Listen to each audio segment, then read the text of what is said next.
አመሰግናለሁ ቴዲ ስለ እኔ ስለገለጽከው።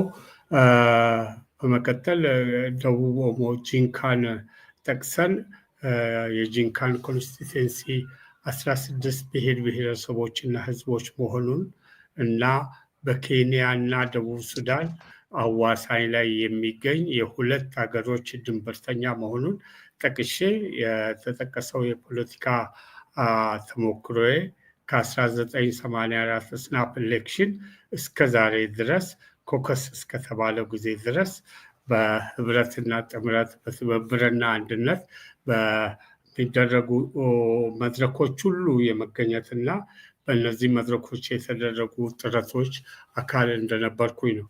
ይሁንና እነዚህ ጥረቶች ሁሉ ምን ውጤት አስገኙ ቢባል አንዳንድ ጊዜ እንደ ድከም ያለው ገበሬ መንገድ ያርሳል እንደሚባለው ይሁን ወይስ በየጊዜው ተጨማሪ ለውጦችን ለውጡ አስተዋጽኦ እያደረገ ነው? ወደፊት የምናየው ይሆናል። እንግዲህ ይህንን ካልኩኝ በኋላ አሁንም በተዘጋጀው ጦርነት ይቁም፣ ግፋዊ አገዛዝ ያብቃ፣ ሰላም ይምጣ በማለት ንግግር ለማቅረብ በመጋበዜ እኔ እንደመታደል እቆጥረዋለሁ።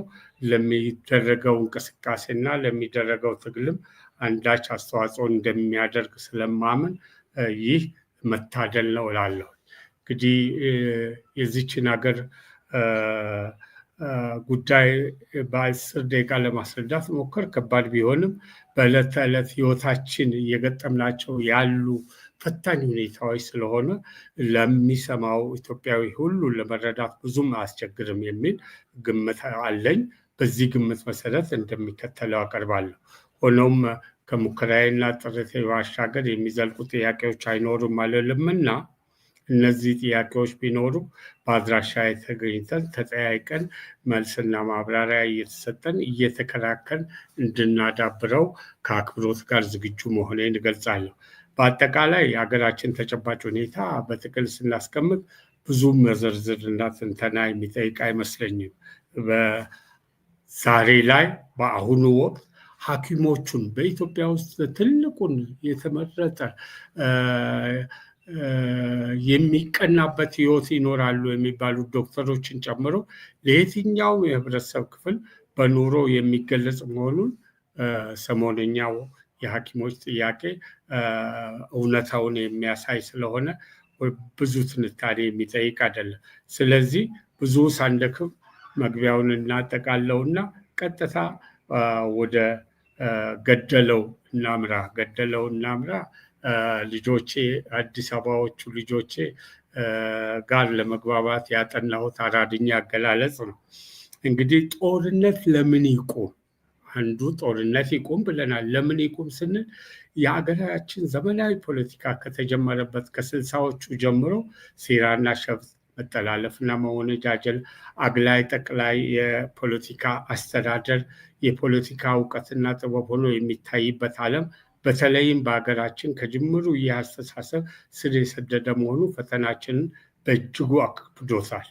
ጦርነት ሁሉን ነገር የሰው ልጅ ህይወት የሚቀጥፍ፣ ሀብት ንብረት የሚያወድም፣ ልማት የሚገታ፣ ኑሮና ህይወት የሚያቃውስ በጥቅሉ ጎጂ መሆኑ ለማናችንም ግልጽ ነው። በተለይ ደግሞ የእርስ በርስ የወንድማማቾች ጦርነት ሲሆን የሚያስከትለውን ጥፋትና ውድመት መገመት ከባድ አይሆንም። ከሁሉም ወገን የሚሞተው የአንድ ሀገር ዜጋ ነው። የሚጠፋውና የሚባክነው የሚወድመው ከሁለቱም ወገን ለጦርነቱ የሚወጣው ወጪ ሁሉ የሀገር ሀብት ነው። ከሁለቱም ወገን መንግስትም ሆነ ተቃዋሚ የሚተኩሰው ጥይት የሚያወድመው ለዚህ የሚወጣው ለሀገር ልማት የሚውል ሀብት በጀት ነው። ይህ ሁሉን ስንመለከት እርስ በርስ ለመተላለቅ ይህን ያህል ወጪ ማውጣትና በእንዲህ ያለ ልክ መገኘታችንና እርስ በርስ መጠፋፋታችን በእጅጉ ያሳዝናል። መንግስት በራሱ ዜጋ ተቃዋሚ ወንድሙን የሚገል ወታደር ይቀጥራል። ድሮንን ጨምሮ ዘመናዊ መሳሪያ በራሱ በህዝብ ገንዘብ ይገዛል። በሀገሪቱ በጀት ከፍተኛውን የሚበላው ከሀገሪቱ በጀት ከፍተኛውን የሚበላው ወገን እርስ በርሱ የሚጫረስበት በጀት ነው። በእጅጉ ያሳዝናል፣ ይዘገንናል። ታዲያ ይህንን አቁመን ይህንን ሁሉ ሀብትና ይህንን ሁሉ ያለ ስራ በጦር ሜዳ የሚባክን የወጣት ጉልበት ለልማት ብናውለው የቱን ያህል ልንጠቀም ነው? እንግዲህ ዝርዝሩን በኑራችን ላይ ያስከተለውን ጫና እናንተው አድማጮቻችን እና የዚህ ትዕይንት ተሳታፊዎች ግለጹት።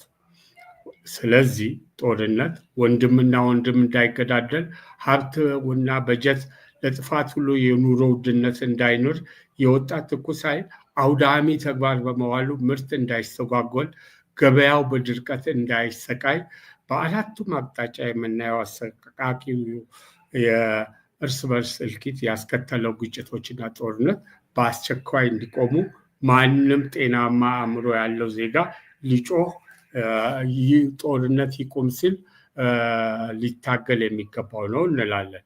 ሁለተኛው ግፋዊ አገዛዝ አለ ወይስ የሌለውን ነው ያብቃ የምንለውን ስንመለከት በሀገራችን የነፃ ተቋማት ግንባታ የቱ ጋር ነው? ከዚህ በፊት ይህ ስርዓት በሚመጣበት ጊዜ ከ7 ዓመት በፊት የነፃ ተቋማት ግንባታን ለማረጋገጥ ተብሎ ከየቦታው በመንግስት ላይ አኮረፉ የሚባሉ በመንግስት ውስጥም ይሰሩ የነበሩ እነ ብርቱካን ሚደቅሳን፣ የፍትህ ሚኒስትሯን፣ የሰብአዊ መብት ኮሚሽነሩ ዶክተር ዳንኤል በቀለ የት ደረሱ? ለምን? የዜጎች ሰብአዊና ዲሞክራሲያዊ መብት መከበርና መልካም አስተዳደር ዙሪያ ከዓለም አቀፍና ሀገር በቀል መንግስታዊ ያልሆኑ ድርጅቶችና መገናኛ ብዙሃን መንግስታዊን የኢትዮጵያ ሰብአዊ መብቶች ኮሚሽንና እንባ ጠባቂ ጨምሮ እያደመጥን ያለነው የእውነት የሚያሰኛን ነው ወይ? የምንሰማቸው ሪፖርቶች ምን ይላሉ? የፍርድ ቤቶች ውሳኔ አሰጣጥ ላይ የሚሰማው ሮሮ የቀበሌ አስተዳደር ካድሬ አመራሮች የሚፈጽሙት ግፍና በደል ተጠያቂነት እጦትና ፖለቲካውን አትንኩት እንጂ ተብሎ የሚፈጸመው ሙስናና ሌብነት ወዘተ ለክሽፈታችን ከበቂ በላይ ማሳያ ናቸው። እነዚህ ባሉበት እንዴት ሀገራችን ልትቀጥል ትችላለች የሚለውን ጥያቄ መመለስ በጣም ከባድ ስለሆነ ይህ አይነቱ አስተዳደር የከፋ አገዛዝ ስርዓት ይቁም እንላለን። ሰላም ይስፈን ስንል ለምን? ሁሉም ነገር የሚቻለውና የሚሆነው በሰላም ውስጥ መሆኑ ተዘንግቷል። የፖለቲካ ትግሉ፣ ፉክክሩ፣ ምርጫው፣ ውይይትና ድርድሩ የሚኖረው ሀገርና ሰላም ሲኖር። ስለዚህ አካታችና አሳታፊ ሀገራዊ ውይይት ሀቀኛ በሆነ መንገድ ሲደረግ ለዚህም ዝግጁ ስንሆን ይህም የማይታለፍ መሆኑን የጋራ ስምምነት ስንጨብጥ በተለመደው ሴራና ሸፍጥ በማጭበርበርና አፎጭልነት ደረቅ ፕሮፓጋንዳ በጉልበትና ኃይል አገር ማስቀጠልም ሆነ አንድነት ማጽናት ሰላም መስፈን አይቻልም። ስለዚህ ከላይ ከጠቆምነው የዘመናዊ ፖለቲካ ጅማሯችን እስካለንበት በቀውስ ውስጥ በከፋ ጣር የምንሰቃየው ተቀራርቦ በሀቅ ከመነጋገር ቋጠሮ ከማይፈታ ዘላቂ ሀገራዊ አጀንዳ አዘጋጅተን ለፖለቲካ ማለትም ለስልጣን መያዝና ሀገር ማስተዳደር ፉክክር ወይም ትግል ልምድ ባለመኖሩ መከፋፈል፣ የእርስ በርስ የጎንዮሽ ፍትጊያ አንዲት ሀገር ውስጥ አንድ ሀገር ወክለን ስንት ፓርቲዎች፣ አንድ ብሔር ጠርተን ስንት ፓርቲዎች ተቋቁመናል። በሀገር ቤት ገዢው ፓርቲ በስልጣንና ጥቅማጥቅም ከፋፈልና ቢከፋፈል ለ70 100 20 ቢደርስ በውጭ ያለው ዲያስፖራስ በዚህ ያህል ቁጥር መገኘቱ ምን ቢሆን ነው ብለን እንድንጠይቅ ያስገድዳል። ስለዚህ ያለንበት ዘግናኝ የፖለቲካ መስቀልቅል፣ ኢኮኖሚያዊ ድቀትና ድርቀት፣ ኑሮ ውድነትና የብር ግሽበት እና ማህበራዊ ቀውስ፣ ስራ አጥነት፣ መተሳሰብና መከባበር፣ ማህበራዊ እሴቶች ክሽፈት፣ ዲፕሎማሲያዊ ውድቀት፣ በአራቱም ማዕዘን ከሁሉም ጎረቤቶች ሀገራት ጋር ያለው በጣም አሳሳቢ ሁኔታ እንዲሁም ተገደውና ተገፍተው ለትጥቅ ትግል የተዳረጉ ወገኖች ጋር የሚደረግ የእርቅና ድርድር ሁሉ የዚሁ ተሞክራችን ውጤት ስለሆኑ እነዚህን ባላቃለልንበትና በመላው ሀገሪቱ ዘላቂ ሰላም ባላሰፈንበት ወደ እድገትና ልማት ወደ ዘላቂ ሰላም ወደ አገር አንድነትና መተሳሰብ ልንዘልቅ ስለማንችል አሁንም የሰላም ጉዳይ ለዚች ሀገር ወሳኝ ነው።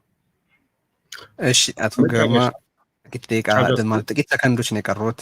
እሺ እንግዲህ በመጨረሻ ምለው ምን ይደረግ የሚለውን ነው። ምን ይደረግ በሚለው ላይ በዚች ሀገር ውስጥ ከገባንበት ሁለንተናዊ ምስቅልቅል የሚያወጣን ስርዓት ለመዘርጋት በብሔራዊ መግባባትና በእርቀ ሰላም የሽግግር ሂደት ለመጀመር የሚያስችል የትግል ቅንጅት ከጦርነት አዙሪት በመውጣት ለአሳታፊና አካታች ሽግግር ሂደት ጅማሬው ዝግጅት ማድረግ ይኖርብናል። ለዚህም የኢትዮጵያ አምላክ ይረዳን ዘንድ ጸሎት ሄደው አመሰግናለሁ።